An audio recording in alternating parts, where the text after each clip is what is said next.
Mulher Capital Brasília de hoje está com Ana Chassel. Ela vai me falar o próximo passo da vida dela e da caminhada dela. Será que vem novidade por aí?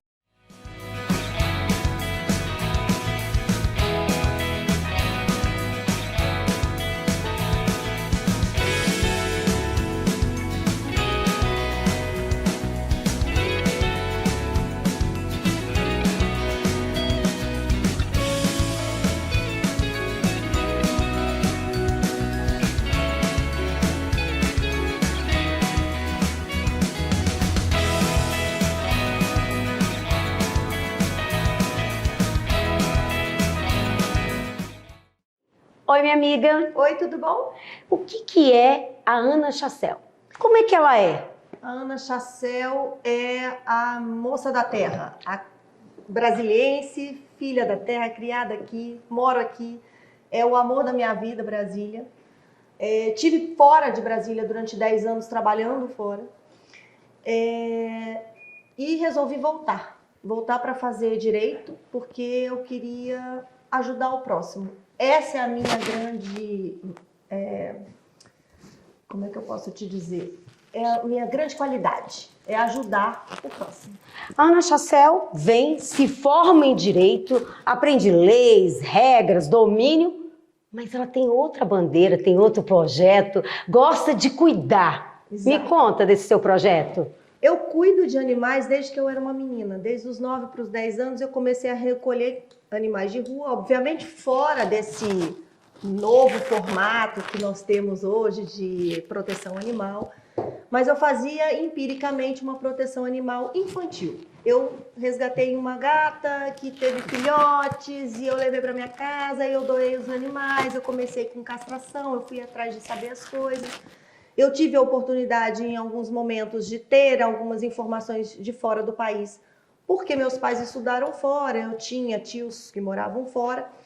E aí eu continuei isso, fazendo a vida inteira, até hoje. Hoje eu continuo de uma forma também independente, recolhendo animais, cuido, trato, às vezes consigo dar o lar temporário, às vezes não, e coloco eles em algum lar amoroso. Às vezes dá certo, às vezes não dá, mas é essa a minha maior feito nesse sentido de proteção animal. Então, Ana Chassel, uma advogada que cuida dos pets. Mas aí você não cai na questão de que cuidar só dos animais? Nunca cuidei só dos animais.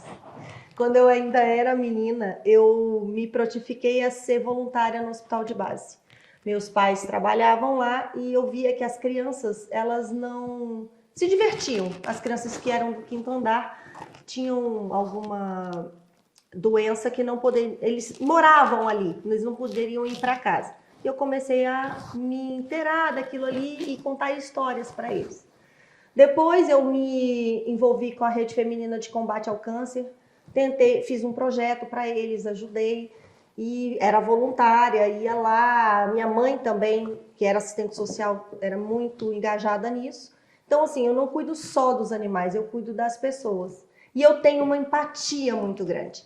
Então, todas as pessoas que me procuram, eu sempre tenho uma abordagem, uma forma carinhosa de tocar no mundo delas e tentar melhorá-las. De ser diferente, né? Exato. Tá, mas a Ana Chassel quer um passo maior, quer representar as mulheres na Câmara. Como é que é esse feito? Meio assustador, mas acho que eu estou extremamente honrada de terem novamente me chamado para ser candidata a deputada federal e poder levar uma bandeira diferente, uma bandeira mais humana para dentro da Câmara.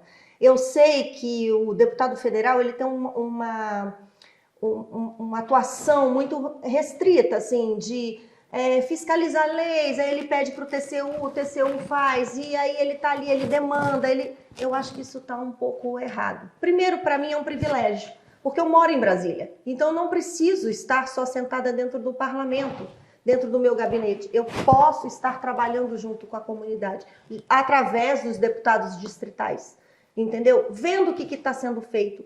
aquilo que realmente demanda para que eu possa elaborar uma forma de atender a população da minha cidade. Com projetos diferenciados, Exatamente, né? São projetos diferenciados. Essa é a minha bandeira. É mudar a cara, é trazer o distrital para perto, ver com o que ele tem, porque é ele que suga da população. E eu estando aqui, não vou me furtar a não ver isso pessoalmente, porque essa não sou eu. Eu sou a pessoa que sai na rua, que vê, que acha que não tá bom, que traz o negócio para dentro para tentar formular alguma coisa para ajudar, para atender. Eu tenho visto a parte, por exemplo, religiosa. Eu encontrei uma amiga que é, por exemplo, adventista do sétimo dia, eu não conhecia nada deles. E eles são fantásticos, o trabalho voluntário que eles fazem são fantásticos. Entendeu? E a gente não conhece isso. E por que não tentar... A unificação? Exatamente, aumentar isso. Trazer esse modelo deles, às vezes, para outras religiões ou para a própria comunidade. Entende? Então a gente tem que ver a coisa mais pormenorizada. Infelizmente, nem todos os deputados têm essa facilidade. Mas eu tenho. De estar na minha cidade, de fazer pela minha cidade e ver o que está acontecendo aqui. Mas você sabe que você tem um empecilho aí. Vários. Não, mas você tem um muito forte. Você é mulher. Exatamente. Ser mulher não é fácil. Ser mulher é um desafio diário. A gente acorda com o desafio de tentar terminar o dia. Isso a gente vê em todas as televisões, através da quantidade da progressão do feminicídio no Brasil. Então, é muito complicado. A mulher ela é muito incompreendida. Apesar de eu achar que a mulher é quem realmente é a base de tudo, é ela que é o pescoço da comunidade, do mundo, ela não se vê como tal. E a cabeça, que são os homens, acabam prendendo esse pescoço. E a mulher ela não consegue se desenvolver da forma como ela deveria. Ela tem que estar sempre guerreando para ter um espaço ao sol. Você falou que a mulher é o pescoço. Então o pescoço realmente ele direciona a mulher. O homem, a casa, a família, Sim. O mundo, o Brasil. Mas qual é o seu posicionamento quando você vê uma rivalidade feminina? Eu acho que aí não, eu encaro como uma, me desculpa a palavra, uma burrice. A gente, em vez de se aliar uma às outras, nós nos apartamos uma das outras, nós rivalizamos. Isso não está certo. Por quê? Porque a gente não une forças. Então, nós somos a minoria. Mentira, nós não somos a minoria. Tem mais mulher do que homem. Mas nós não conseguimos ficar unidas ao ponto de dizer, não, nós vamos fazer isso aqui em benefício desse ponto para a gente seguir em frente. Nem que ir para isso, você tem que se destacar, entende? E eu tenho que ficar mais afastada. Porque ainda vai ter meu tempo de eu ir para frente e eu conseguir passar e também me destacar em algum momento.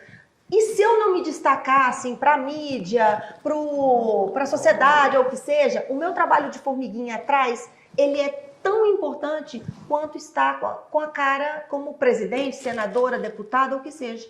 Entende? Quem é que está por trás disso? Tem que ser várias mulheres que estejam engajadas para chegar a um denominador comum. A gente quer um espaço assim, assim, assado? Ok, como é que nós vamos fazer isso? Só as mulheres se aglutinando. Não adianta querer se separar. A união. A união é a força, literalmente. Você falou da importância de sermos 55%. E qual a importância do voto dessas mulheres? Importantíssimo. É fundamental que elas saiam de casa, que elas influenciem outras mulheres a votarem em mulheres.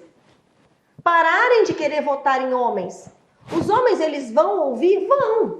Mas eles não vão ter o mesmo sentimento, eles não vão ter a mesma realidade, eles não vão ter a mesma visão do que uma mulher. Só uma mulher consegue, no fundo, entender uma outra mulher. A necessidade. As necessidades dessa mulher. Então, quando a gente fala de políticas públicas, porque a Câmara Federal é de onde surgem as leis. Exatamente. O que falar sobre políticas públicas femininas? Olha, o Brasil, ele falha demais nas políticas públicas como um todo. Não é só na área feminina. A gente tem alguns gargalos e a gente precisa preenchê-los. Um deles, por exemplo, é a questão de você dar uma opção dentro da rede de saúde de colocar, você colocar DIU, por exemplo, nas mulheres. Por que as mulheres elas têm que pagar para colocar o DIU? Porque tem que ser uma coisa mais fácil, não pode ser uma coisa tão difícil, sabe? Mas tem camisinha, tem isso, tem aquilo. Ok, mas isso aí tira um pouco da liberdade da mulher, entende? Por exemplo, se eu tiver um DIU e eu for estuprada, eu vou ter só o problema do estupro. Agora, vai ficar muito pior para essa mulher carregar uma criança no ventre vítima de um estupro. Que fique claro, eu sou totalmente contra o aborto. Mas eu acho que em alguns casos a gente acaba se colocando numa situação que poderia ser evitada. E para a mulher, por exemplo, é o DIU. A lei tem que ser revista. Todas as leis que são direcionadas às mulheres, eu acho que tem que ser revistas. A maioria delas foram escritas e às vezes eu, como operadora do direito, eu sei que se mudar uma vírgula, muda todo um sentido. Essa vírgula ela pode beneficiar ou acabar com o verdadeiro sentido daquilo ali. E hoje nós temos leis que são parcialmente benéficas para essas mulheres. Ana, você me tocou num ponto muito importante, a palavra Casa do Povo.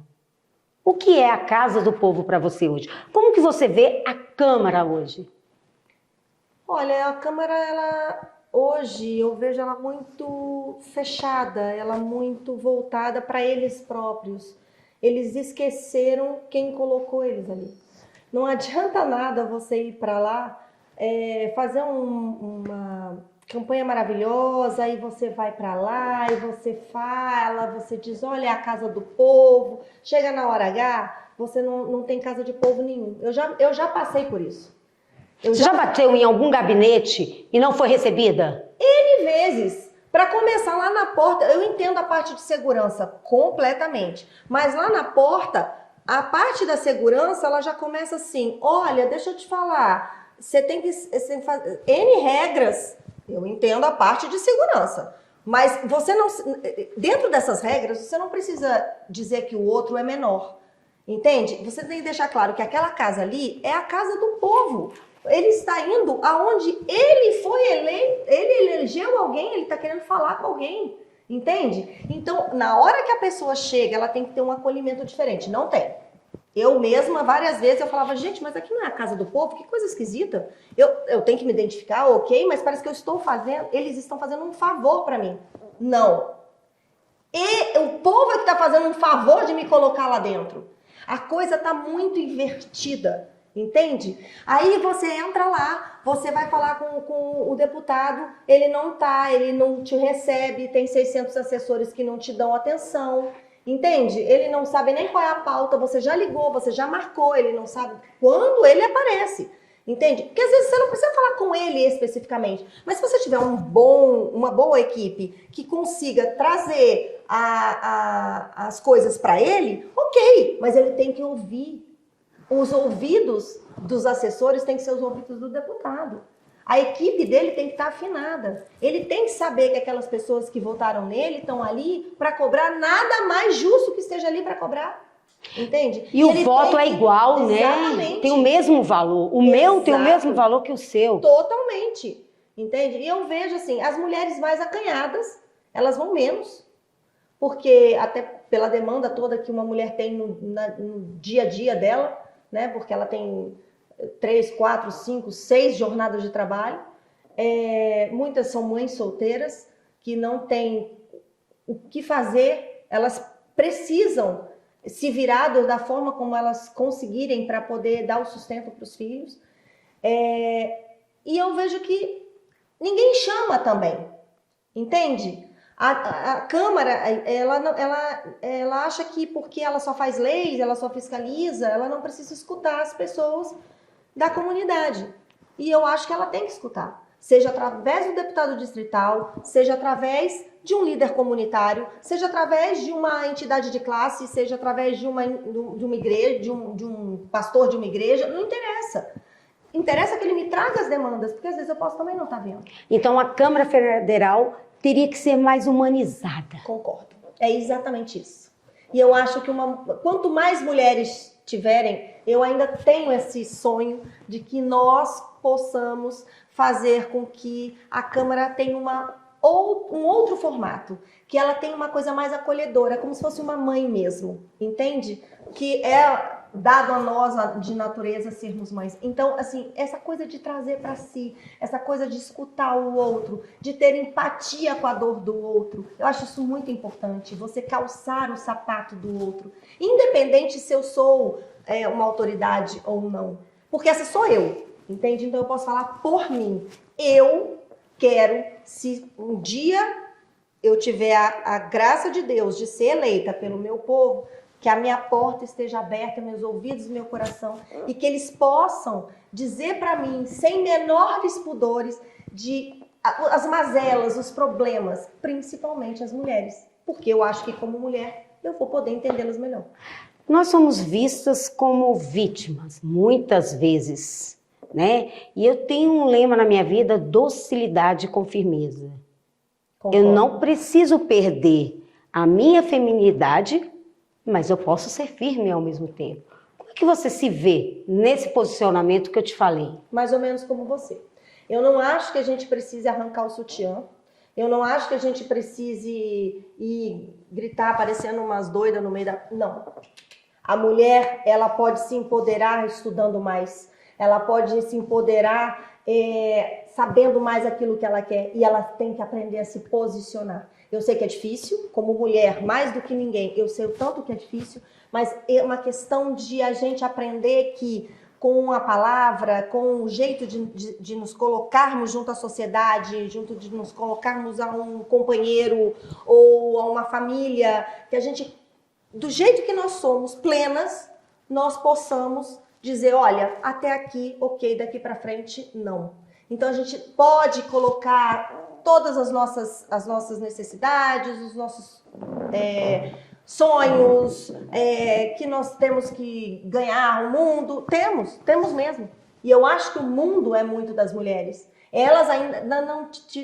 A gente não tem ainda essa consciência do poder que nós temos. Nós temos o poder maior de gerar uma vida. Quer poder maior do que isso? Se nós todas dermos um basta, o mundo morre. Acaba. Não sobra nada. Acaba. Entende? Então, somos nós, eu acho que temos que aprender a nos posicionar de uma forma firme, porém doce. Como é a da nossa natureza. A docilidade com firmeza. Exatamente. Né? Ana, mas a gente falou muito sobre as leis, como vai ser, Câmara Federal, que é um lugar muito diferente da Câmara Distrital. Muito diferente. Lá são leis, coisas bem carregadas. Mas como que é Brasília no seu coração? É uma cidade singular, peculiar, cheia de uma energia muito diferenciada. Eu acho que quando o Juscelino Kubitschek teve aí, assim, a ideia de trazer de fato Brasília, que já era uma coisa que estava programada, mas ele teve assim, a força de enfrentar e trazer Brasília para cá, tirar a capital do Rio de Janeiro, mexer com muita gente grande e botar o pé e falar é aqui que vai ser, e fazer 100 dias uma cidade ser inaugurada.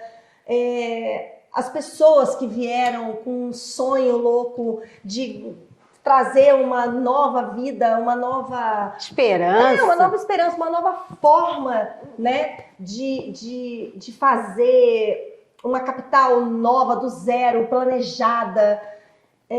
Eu acho que Brasília ela vem com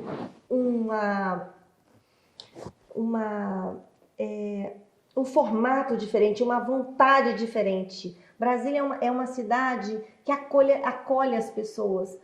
Tem gente de todo quanto é lugar. Ela é extremamente... Ela não é nada preconceituosa, né? Então, assim, a gente aqui, pergunto assim, você é preconceituosa? Como? eu nasci aqui.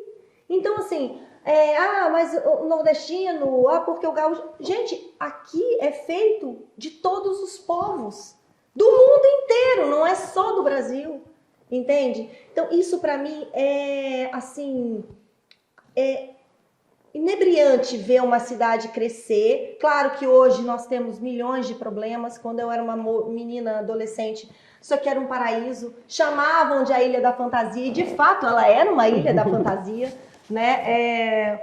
Mas ela continua tendo o seu glamour, a sua fantasia, apesar de todos os problemas que hoje enfrentamos, como qualquer cidade grande, né? Nós temos hoje quase 4 milhões de habitantes, pessoas que são extremamente trabalhadoras, sabe? As pessoas que vão, que fazem. É muito difícil você ver uma pessoa aqui em Brasília que não trabalhe, uma mulher que não trabalhe.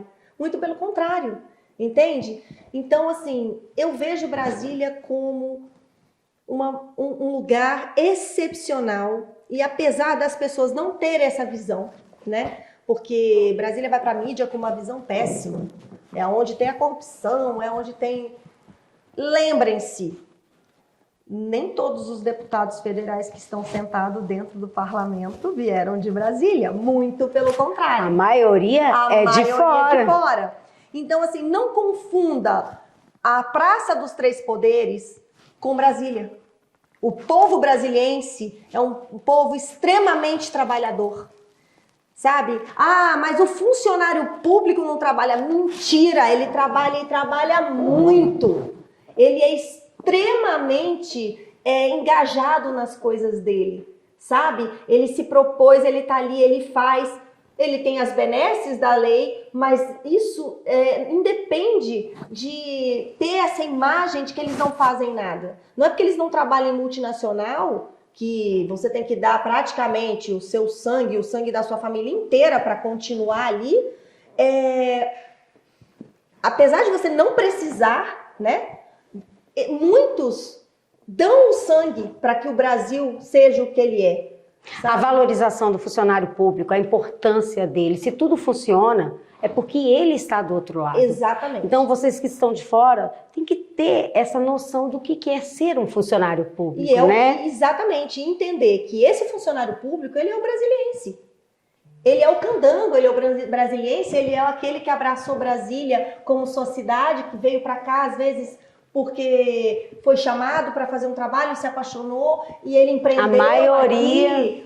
Entende? Então, todo o desenvolvimento dessa cidade foi porque vem de pessoas de fora, mas principalmente Brasília, o povo brasiliense, ele não é quem as pessoas acham, essa visão errada, né? De que, não fazem nada, são vagabundo, batem ponto e vão embora. Não é bem assim que funciona. A nossa conversa está maravilhosa, Ana. A gente ficava aqui falando sobre Brasília, sobre seus projetos, sobre sua qualidade de vida, mas eu quero que você deixe uma mensagem para essas mulheres que estão do outro lado e, por que não, estar aonde quiser. Mulheres, se empoderem. Sejam vocês. Não se acanhem. Vão atrás dos sonhos. Uma mulher é a vida, é o fecundo. Então, eu, como uma mulher, peço a vocês, não abaixem a cabeça, mas tenham postura sem perderem a docilidade. Muito obrigada. Eu te agradeço. Mulher Capital Brasília. Quer conhecer mais? Acompanhe.